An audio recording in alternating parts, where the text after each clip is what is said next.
You are listening to the After the Timeout podcast, hosted by John Palicki and Todd Zazado, two high school head coaches talking basketball on the court, off the court, and anything in between.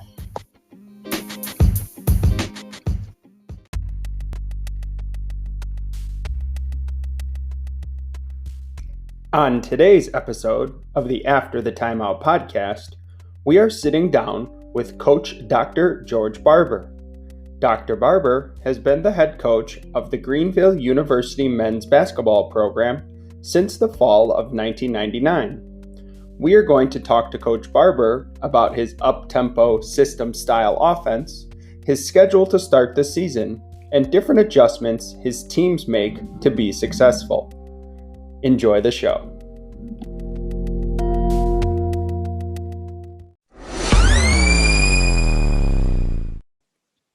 Great to be here with you guys. No, it's totally awesome to have you. So I'm sitting at home over Thanksgiving, and all of a sudden on ESPN, I see Greenville University pop up. So I kind of want to ask you, one, you're one of the very few teams in Illinois around the area playing. So one, what was kind of the discussion that you guys decided that you were actually going to play and were able to do that? And then two, your schedule is super unique this year, obviously because of the situation we're in.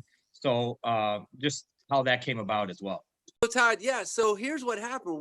I knew that the NCAA rules said you've got to be testing 3 times a week in order to compete. And I knew my conference was not doing that. So I was like, oh man.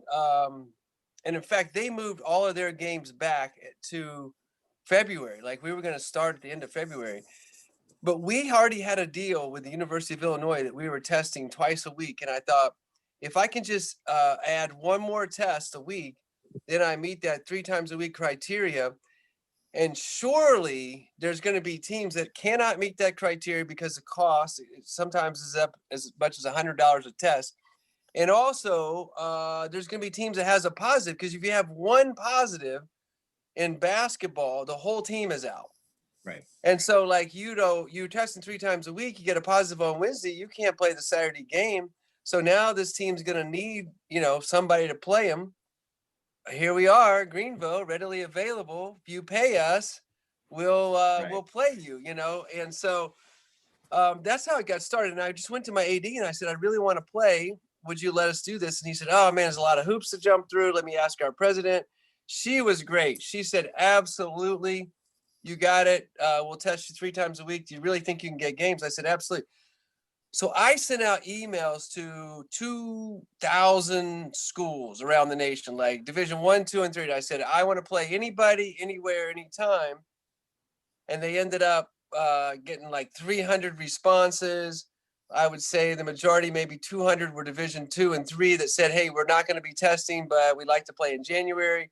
And so we ended up finding some D1s. And basically it would go like this, Todd. When they'd say, listen, George, we know how you play, and we don't want to play you. You're the last team in the nation that we would like to play.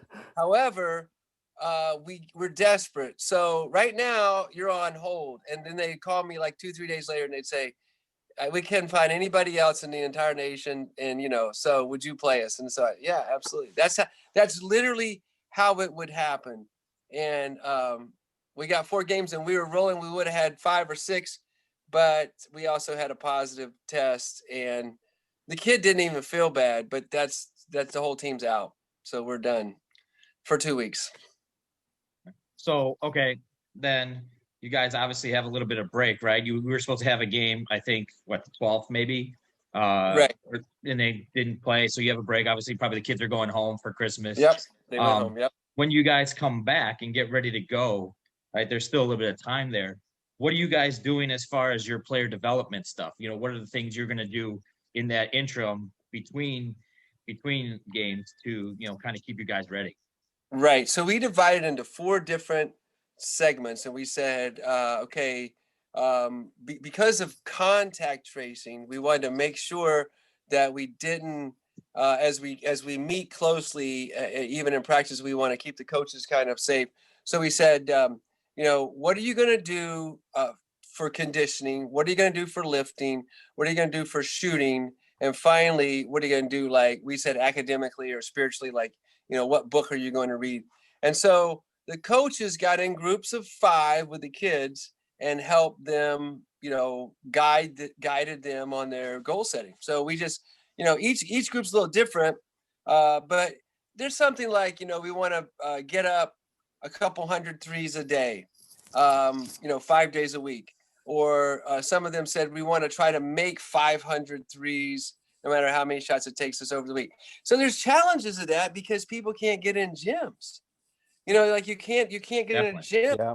And so, if you don't have a hoop in your driveway, then or a park that you can go to that's outside. Some of my kids are from LA, so they're good, but because outside and the weather's warmer. But if you're up north somewhere and it's outside, it's just going to be, today's been nice, but anyways, yeah. So we set goals, but here's the deal. I don't know if you guys know, that's the nature of Division III.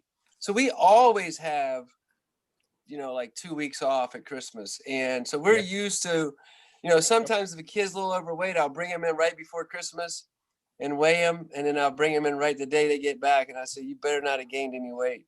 You better not be eating too much pumpkin pie over the holiday. So that's kind of funny. But that's what that's how we set those goals. That's really cool. That's awesome. So, besides wins and losses, Coach, obviously we know you play the system, but, what statistics do you look at post game to know if your team, successfully played the game the Greenville way? Right. So we look at these 5 stats. Okay. Number 1, we say we got to get 100 shots a game. And number 2 is we want to make 50 or 50%, 50 of those shots 3-pointers. The third thing is we want to grab 35% of the available offensive rebounds. So that would be sending 4 guys to the board, wedging in, basically grabbing a third of the misses that we have on offense. So super risky. The only guy we put back at all is the guy who shot. And he really just goes to the top of the key because we go, if we can get him a second shot, that he's going to make the next one.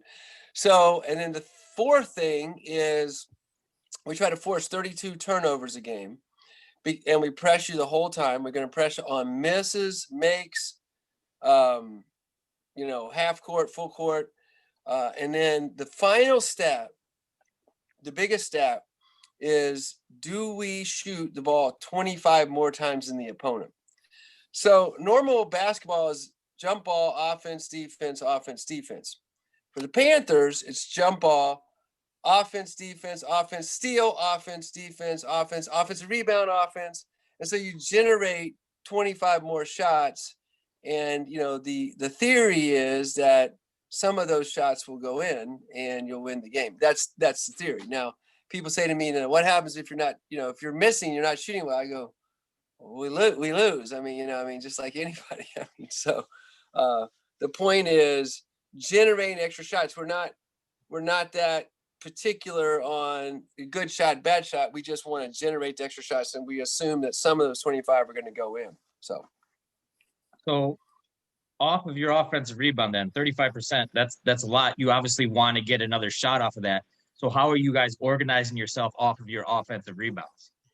Right. So as soon as if we secure the rebound, we turn and we kick it out to the guy who's at the top of the key who shot the ball. If he shot in the corner, he got to repair to the top. If he shoots at the wing, he just repairs the top. So if we don't get the ball, which happens 2/3 of the time, we turn immediately and we press with the 2 guys nearest to the opponent who got the rebound. Then we have 2 other guys we pick up near man. We just call it near man. They're called scurriers. They pick up near man, and they pick up defensively to discourage the closest next pass or to intercept the closest next pass. And then finally, the last guy who was a shooter is sort of at the top of the key, maybe between the jump circle and the top of the key. And, he would be like the back of the press. And so he's looking to intercept, maybe find somebody who's deep if he throws long. And but it's super discouraging to players to rebound the ball and just have somebody on you immediately. It's just not the norm. You're like, get off me. But that's how we play. So kind of going into that, Coach, just to elaborate a little bit. So, what are some key concepts just on your press alone? And then kind of going even deeper, let's say a team beats your press, kind of take us through a little bit of, what key concepts do you focus on in the half court defense? Right. So again, it's like insane what we're doing, but what it is we never want the ball going backwards. We never want the ball being brought back out. We always want them to be going toward their basket. And so we call it no lag pass. And if we're pressing, the rule is nothing goes backwards. And so we face guard, we're trapping the ball and face guarding anything that's out top near half court, or in the corner. If it ever got to the middle of the floor, we back off that guy and we say, lock on, everybody locks on. So all this one guy can do, he's at the middle of the court, usually it's a post player, is take and turn and shoot an 8 or 10 footer, which we encourage that. We dare you to shoot the ball because we want you to shoot. We don't think you're going to make us a 2-pointer. Even if you shoot 50% from 8 or 10 feet, that's in our favor because that's only a 2. It's not a 3. We just don't want you holding the ball for 30 seconds and sort of resting while you're on offense. We're going to keep you from holding the ball. That's our goal. Now, if a team tries to do that, we love that in the sense that they're going to play tight. Their kids are not going to get in a flow and play loose, and we're going to make some steals on you eventually. But the idea for us is to keep the game ragged, to keep it because we're going to be putting fresh guys in every minute. And so, we're going to dare you to take that mid-range 2-pointer. It's kind of like icing. You know what icing is in the NBA? Yep. Where they ice the ball screener and they just dare him to take a sort of a mid-range 2. And I'm telling you, Augustana, one of the best teams in the nation last decade, Division III, we played in first round. They just fell right into that trap, and we were up by 25 at halftime, which was, they're like giants and like super good players. Now, we found out our best point guard in the last, 8 minutes of the game. They came back and they got us. But boy, it took them a whole half to adjust to that. They, just our pace. So Coach, just for me personally, my team, I also like to play fast, not as fast as you guys, but we do try to score in under 7 seconds. So, just thinking into some things teams do to us, what are things that opponents do that you may struggle with? For example, we have a team that anytime that they're shooting free throws, they put nobody in because they don't want us to transition back on them. So what are things teams do that you struggle with, and kind of what do you do to counter those things? Right. That's a really good question. One of the things, like you said, is after an opponent shoots a free throw, obviously we want to get the ball out and up very quickly.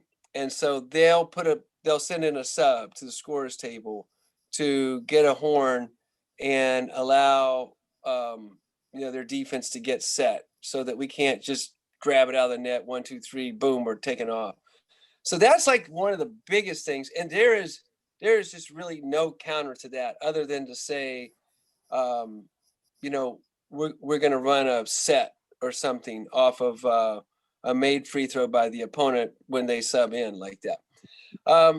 Other things teams do, as I mentioned earlier, was to try to slow the ball down. And it's just like, that never works. Like it's like candy to the players. Like they're getting pressed, and they finally break free. You know this, and they see an open bucket, and they're like they're not gonna dribble the ball out, unless the coach is like, extremely discipline them that they're supposed to do that, and they'll do it 2 or 3 times, but it's like no fun. It's no fun for the players. It's like candy. Like they're like, there's an open basket, I got to take it. And so, like when we play these D1s, we're like, okay, we're going to lose by 60, but we're going to choose the way that we're going to die. Like, like you're going to play at our pace. You're going to, like, if you beat us, it's going to be like 170 to 110 or something, because it's not going to be 80 to 50, which would be the equivalent of a normal basketball game. It doesn't look like it's such a beating, but it's the same thing. It's just everything in our game is double. So, we're choosing to say, you're going to beat us, but you're only going to beat us playing the way that we want to play. So just for the fast break guys like ourselves, what if a team does like a 3-quarter 1-2-2 zone against you, and it kind of drops into a 3-2 and really just kind of tries to get you to even take 4, 5, 6 seconds off that clock just to get up the ball into the half court? Yeah, so that will bother us. And I hadn't gotten to that, hadn't mentioned it, but that definitely will bother us. And Samford did that. Like, you ask me right now, I'm going to tell you Samford is going to be a good basketball team, whereas some of these other teams we played, I don't think will be as good this year because they don't play into their strengths. Samford did, and if you 3-quarter court presses, that does give us some trouble just because hardly anybody does it. What we do, a couple things we do is we'll either reverse the inbound instead of coming over the right shoulder. We have the point guard turn and let the ball come in over the left shoulder. We don't want to reverse it back through the inbounder. That takes way too long. Our best remedy is not to do some fancy ball reversal back to the inbounder. Takes a lot of time. It's literally you have to have a great quick point guard, get it to that point guard and let them fly up the court, break the press. And that, that works some. If you're really, really a strong team and you press us the whole game, then it's going to be, that's going to be a great game. That's going to be a lot of fun. But if you are a normal team and you're not used to pressing, a coach won't do that the whole game. That's just very rare. That's very rare. Unless they're already given, like, this is how we play. This is how we play. So we talked about a lot of your concepts. Obviously, guys coming in, most guys coming from high school, it's going to be different for them, right? Yeah. So right. when you're installing this and you're putting it in and you're teaching your guys, are you teaching, you're doing breakdowns and then going whole? Are you showing it to them whole, then going part? How do you guys put your stuff in? Right. So I learned all of this from Doug Porter, who is another system guru. And I went up and visited him. He was the head coach at Olivet Nazarene Forever for the women's team. And he said, listen, the first thing you got to do is they got to get up tons of shots because you're going to be shooting more than the opponent. So see, that's a lost art in basketball. We even didn't win the gold medal, I think, in the 90s with in the Olympics, because we as a culture in America we've just fallen in love with this athleticism and all these dunks and these high flying things. And so now that you look at who they're drafting are some of these European players that are more skilled and can shoot the ball. And so we actually take the first 40 minutes or so of practice and we do all these shooting drills. Just tons of very competitive shooting drills. And I learned from Pete Carroll of the Seahawks, I play music. I let them make a playlist. It's got to be clean, but I blare it. And we have winners and we take sprints if you lose. And it's very competitive. And we get, in about 30 to 40 minutes, 200 3-point shots up. And it's hard for me at first. It was hard for me to get used to it. But so the freshmen come in, they're like, wow, okay, we're shooting for 40 minutes. Wow. Okay, all kinds of competitive stuff, mainly 3-pointers. Then we go to what's a skeleton, like like Dave Arsenault would say, you can put the whole system in like 2 practices. Like, it's not like that complicated. So you get your primary break, and we have all of our options on primary break of 5-on-0. We put in our presses. We have 3 or 4 presses. We do some rebounding stuff and half court D press. We do that for about 40 minutes, and we end every practice with a scrimmage. So like, there's your 2 hours, 40, 40, 40. And the first 40 minutes we're playing the music. So when the freshmen come in, they're like, they can't believe how fast things are going. Like, but when the practice is over, they go, practice is over? Like, we're done? And we go, yeah, absolutely. This is it. We're done. And they go, man, that was super fun. Like, that was like real upbeat. You weren't yelling at us. We had to run a lot of sprints, but didn't feel like it. And and then the day before a game, we get up at 6:00. We practice from 6 to like 7:30. We do shooting, we lift weights, we're out of there. That's it. And so we won't, like, if we play on Saturday, we practice hard Thursday. Friday morning we'll go 6 to 7:30. And I won't see them again until Saturday game time. So they have literally, 36 hours almost off before the game to get their legs, like to be really fresh. So it's a fascinating cycle of practices, and everybody really, really seems to appreciate it and enjoy it. We're not just in there for hours and hours. And yes, we're playing very fast, and no, the freshmen aren't used to it. But after 4 or 6 weeks, they start to learn, okay, this is how fast we got to play.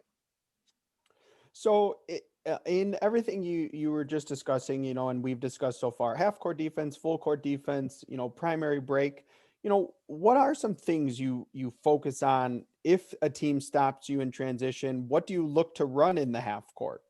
Right. So we will put in some things. I call them NBA, and they are NBA sets. Okay. And they're very quick. We had some stuff we call like loop, or we'll call like hammer. We got from the Spurs, or maybe like the Warriors or something. We'll put some stuff in where it's very quick. We'll have maybe a handoff, a backdoor, and then a ball screen with two options at the end of it. And the whole thing should not take more than 4 seconds.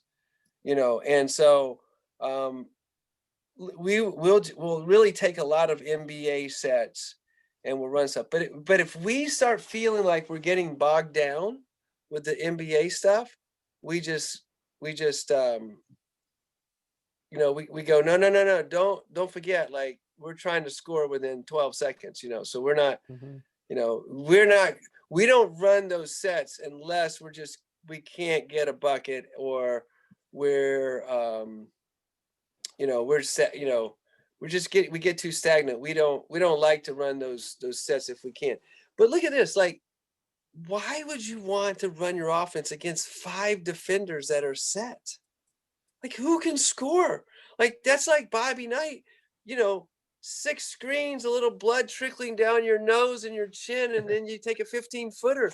I mean, that's so hard, right? And so why wouldn't you want to just get 4 or 5 guys flying down the court? They get 2 or 3, and you're, getting a shot up. I mean, it's a lot better like that. In my opinion, that's the best way to run your offense before they can get set. So. All right. So now there's a lot of teams that run the system or try to.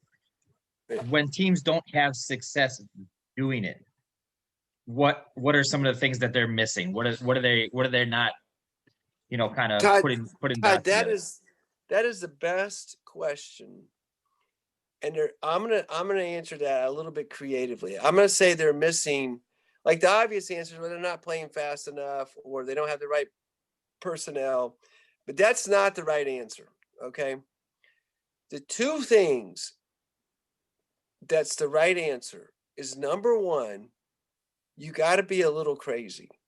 Okay, that's the number 1 right answer. Okay, so Westhead, I go meet with him last year in Los Angeles, and he goes, you got to be a little crazy. I go to Dave Arsenault. I go, Dave. He goes, welcome to the dark side. He said, George, you should have been here last Saturday. He said, we were up 28 and we lost the game in spectacular fashion. And I'm like, wow, like what a perspective to say that, like it's the other team's highlight of their career to come back 28 in the second half and beat you because you're just playing with such abandon, to these goals of trying to get 100 shots a game. Because if you're trying to get 100 shots, you're trying to get 100 shots. And I asked Gary Smith, I said, Gary's the guy that wrote the book, The System. I said, when's enough? Like, if you're up 20 with 10 minutes to go, is that enough? He said, what? And I said, what do you mean, what? Like when's enough? He goes, George, it's never enough. You always go to get these goals. You get 100 shots. It's a volume thing. You get 53s because the game's you could be up 20 and lose. You could be down 20 and come back. It's all about trying to create more offensive possessions. Now, I said, Gary, we're trying to win the game. He goes, no, yeah, you're trying to win the game. But literally, you don't worry about that until you get your 100 shots and your 53s. And, in the last 2 minutes, yeah, you use your timeouts, you get your best players in the game. You can stall if you have a lead, but you don't do that until the last 2 minutes of the game. And I was like, okay, all you guys that run this system, you are legit off your rocker. Like you're legit crazy. So, okay, I'm in. Okay. So that's number one. So people, like the win is worshipped in our culture, and so I say, let's take that off the table. So if the game is out of reach, like you can't win the game because of time and score, you're too far down, not enough time. By the way, we've been down 19 with 3 minutes and 47 seconds to go in a game and come back and won a game. I'm sure. So in regulation. So, but let's say, it's 2 minutes and you're down 20, whatever. It's just not time and score possible. Are you still going to play hard? And the same question, like if you're up by so many points in a game. Now I'm not taking, sportsmanship out. Like if the other guy puts all his scrubs in and quits playing and waves a white flag. Okay. Yeah. You don't want to be a poor sport about it. And we're not trying to do that at all. I don't ever want to do that. However, if they keep competing and keep running with you, then, are you going to play hard when even there's no chance of you losing? So I try to take that out of the formula. And so that's the first answer. You got to be crazy. Second answer is you have to put your team down in practice by like 20. Because they're going to be down 20 at times. The other team's just going to have your number. They're shooting well. They're knifing up your press. We had a team. They got Eureka. He got his quarterback from his football team 1 year and said, "Here, I'm bringing you in for one reason. You're going to inbound the ball on the press versus Greenville, and you're just going to knife it up because you're a quarterback football guy." And so they were just shoot, just. Like I said, they were killing us. So we came back. I think that particular year we won. We were down 7 with like a minute to go. We came back and won. But the point is, you got to put your team down in practice and say something like this. You have 10 minutes. You're down 20 points to the JV team, and you're going to run a suicide sprint for every point you lose by. And so you do it the first day, they lose by like 13. This actually happened to me. And then the next day, same drill. And they were like, we're down 10 and we got 2 minutes to go. If we can just get it to 4, that's only 4 suicides instead of 10. And so they start to learn, okay, this is how fast we got to play. It's like a 400-meter sprint, as hard as I can go. And pretty soon they were coming back 20 points in 10 minutes and they were beating the JV team. Now I know it's a JV team, but the point is they start to learn to play like value a 3-pointer, value a steal, value an offensive rebound. It's just not normal basketball where they're just going, okay, it's, it's out of reach. We got to work really hard for this bucket. No, you can. Like, I had a parent one time, 30 seconds to go, we got a steal. He looks up, it's 30 seconds to go in halftime. He goes, one shot, and I was thinking, I know he's like a normal dad, but really, Dad, we can get 3 shots in 30 seconds. So, we're not going to get 1 shot in 30. We can get 3. So You're going for the 3 for 1, right? The 3 for 1 yeah, instead 3 of the for 2 1. for. Yeah, 3 for 1. Yeah, instead of, yeah, 2 for 1, 30 seconds, we're going to get 3. So, right. Okay, on the flip side, then, like you said coaches have to be a little bit crazy to run the system, and not maybe they can't do it because of numbers, right? I'm sure that's a big factor. Maybe they're a small school, they have 8 kids. But what can coaches that maybe aren't completely system guys take away from what you guys are doing? Because I'm a big believer in taking stuff from everything and making it your own. What can coaches that aren't running the system completely take away from you guys and maybe add to their program? Right. So, a couple of things. Number one, you can play faster. Like the whole thing I said to John was, why do you want to wait for 5 guys to get in place before you try to score? That's going to be difficult. So, take every advantage of a defensive stop or a steal. Like we have a little wallpaper on our locker room. One of the things says, we get steals, not stops, which is funny. Like freshmen come in and they go, what? And they go, yeah, we value steals. We don't get stops. Like, nobody, no coach, no dad, no little league, little bitty ball coach, nobody's ever told them that. So, but we have to start brainwashing them or whatever into the steal is very valuable. If we can get 3 steals or 3 turnovers in 10 possessions, we're going to win the game.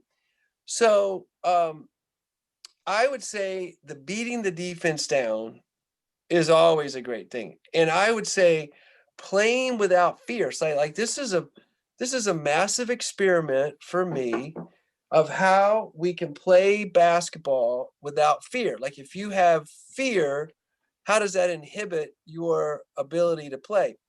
And not taking players out because of mistakes that they make and that kind of stuff is something that you can take from that, not playing with fear. The other thing too is if you're going to press, I remember Jim Molinari hired me at Bradley and he was like, I want to press because Patino pressed and I was an grad assistant with Rick at Kentucky. And I said, okay.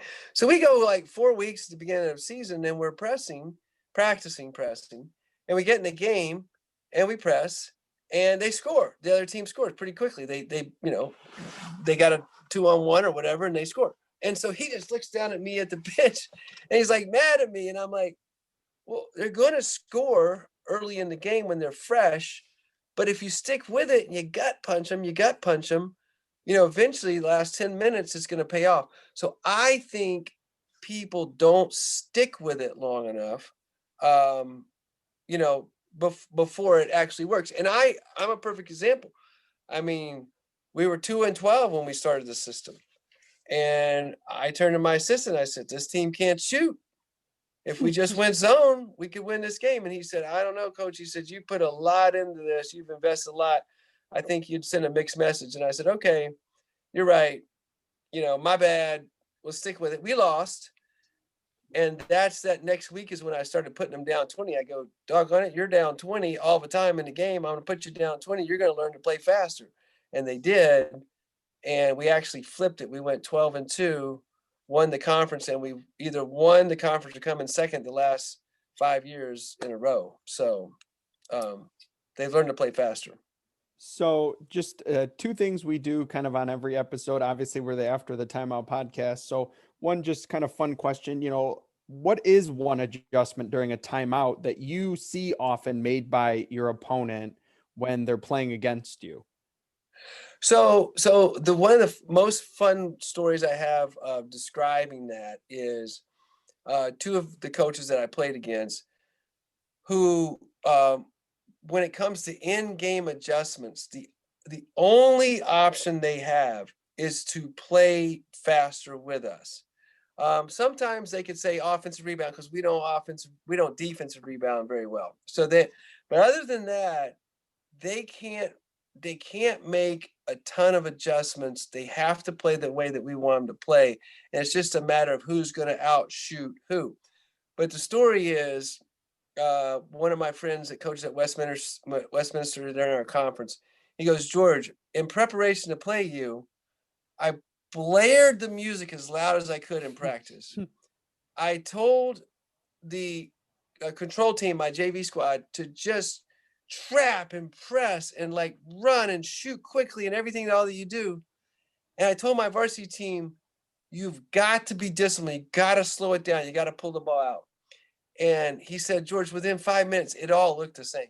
My varsity was playing exactly like my JV. They just, they couldn't not take the bait. And another guy, a friend of mine, coaches at Elmhurst, John Baines, he said, he was saying he was at a tournament here, and they stayed at a local hotel, and he played us, and they actually won the game. He came back the next day, and I said, John, how'd you sleep? He goes, terrible. I said, oh, I'm sorry. What happened? I said, it was bad bed, bad room. What happened? He said, George, he said, trying to fall asleep after playing your team is like trying to fall asleep after watching a horror movie. And I go, oh, that's such a compliment. It wasn't you had a bad bed. It was just that our team just drove you nuts. And so adjustments, I'm telling you, I mean, it literally is, by the other team, it's just, maybe offensive rebound more. That's one thing they can tell them. But if they tell them to slow down, it's just not going to work. It just doesn't work. So to finish, we always like to do a top five. So I thought a perfect top five for you would be, who are your top five favorite fast break basketball teams in history? It can be any level, men's or women's. Give us 5 teams that you loved watching their fast break. Okay, good. Very good. So, of course, I was fascinated with the Loyola teams, Loyola Marymount teams. Okay, right. I thought West said that was fun. That was always a fun thing. For some reason, people are fascinated with the high scores. So, like, of all the scores that get reported, we lose by 70. And like we're on ESPN, Scott Van Pelt is talking about us. Like I'm eating my bowl of ice cream. I get home. I drive the bus home. We lost by 70, and I got a nice check out of it. And I'm eating a bowl of ice cream. So by the way, when we win, I always have a bowl of ice cream. When we lose, I have 2 bowls of ice cream. So I'm having my bowl of ice cream, and Scott Van Pelt says something about some crazy score. Offensive score, and I thought, I better stay up. It's maybe Greenville, and sure enough, it's Greenville. It's tiny Greenville on Scott Van Pelt, ESPN Sports Center, and so, anyways, people are fascinated with that. So I liked West Head. I liked our team a couple years ago. We scored 200 points in one game. We had a double overtime win, 145 to 142 half court shot winner. Early on playing like this, some of my early teams here were fun. Here's a guy who I idolize. You wouldn't probably know this name, but his name, I can't remember his first name. I think it was Ed Diddle, and he coached at Western Kentucky, and he was a fast break guru. And so his Western Kentucky teams, I would say, were teams that I idolized. I really liked our 96 Kentucky team. We only lost 2 games. We were like 34-2. So it was a good fast break team. And just anytime, like I watch a team from the Southeastern Conference, like Alabama or Wimp Sanderson, those teams. I remember Alabama played Georgia in the Southeastern Conference tournament in 1992. It was like 104 to 103. And I just love that stuff. I mean, I grew up at an NC State fan because my dad was getting his doctoral degree at North Carolina State. And I was there in 74 when Monty Tao and David Thompson, all those guys, and, they would routinely score in the 80s. all the old ABA, NBA teams. Mm-hmm. I mean, those games were so fun. They were always over 100, and they were again this summer. I don't know why it was like that, but it's just more fun. Like, weren't the playoffs a lot of fun this year? They I were. mean, They were. yeah. So I don't know. People are fascinated with offense. People ask me, they say, well, defense wins championships. I go, no. Here's the deal. They're attaching the hardest thing to get people to do, which is play defense, to the most sexy word in sport, which is championships. And they're pairing them together because they're trying to say, we know it's hard to get you to play defense, so let's put a very, very attractive word with it, like championships, and say that they go together. That's what works. True, you got to have defense. You got to do both. But, you got to have offense. I mean, offense is what people are, enjoy. So I see offense wins championships. Coach, we do appreciate you joining us. Can you just let our listeners know how they can get in touch with you or follow your program to finish us out?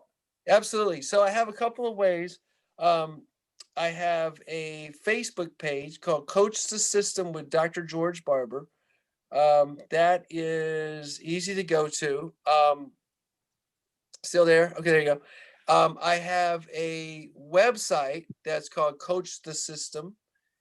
And you can go to the Greenville basketball page, Greenville University, just Greenville basketball, .edu education. And then my email address is george.barber@greenville.edu. And I will give you my cell phone number. I do not mind if somebody contacts me there. It's 618-410-3510. You can hit me up on the cell phone and say, hey, Coach, let's talk system basketball, and I'm glad to do it. Well, thank you, Coach. To close us out, coaches, make sure you do reach out if you have questions or want to know more about Coach Barber's system. Make sure you go to those websites, Facebook page, and reach out to him via his cell number, and he will get back to you. Thanks, Coach. Absolutely. Thank you, John. Thank you, Todd. You guys are doing a great job, and I really appreciate you having me on the show.